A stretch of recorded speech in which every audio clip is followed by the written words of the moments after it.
The idea for my first official single came from a movie where Jesus spoke Igbo.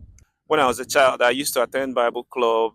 Then on this day, they played a movie titled The Man of Jesus Na Igbo, which means, do you know Jesus speaks Igbo? It was the regular Jesus movie, but then they dubbed it in Igbo. So I could see Jesus and hear Jesus speak Igbo. Ngozi na-adịrị ndị na-anụ okwu Chineke na-emekwa ya. The idea stuck with me for many years. And fast forward to 2011, I'm a Boss by Meek Mills was everywhere. I downloaded the beats. I recorded the first verse and the chorus of Jesus Nasibo.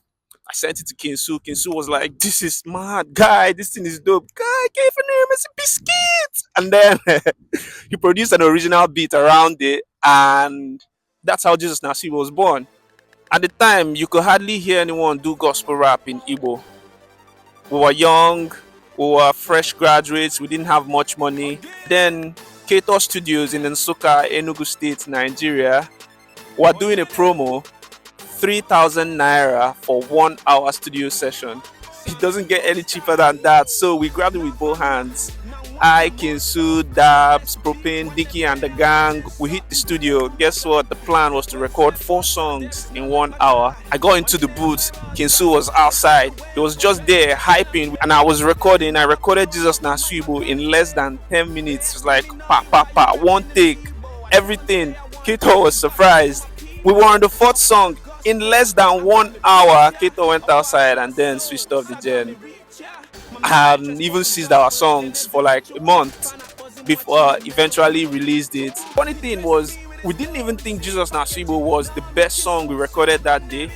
We preferred some other songs we recorded that day to Jesus Nasibo.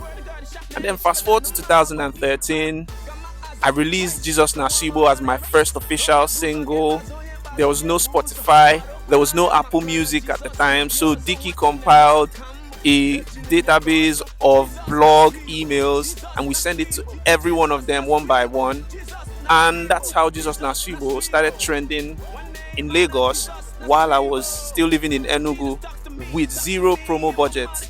Looking back now, I can say Jesus Nasibo did not only launch my career, but it shaped the direction of my music that laid the foundation of what I now call faith-led Igbo rap. Jesus na swibo, Jesus na swibo, Jesus na swibo.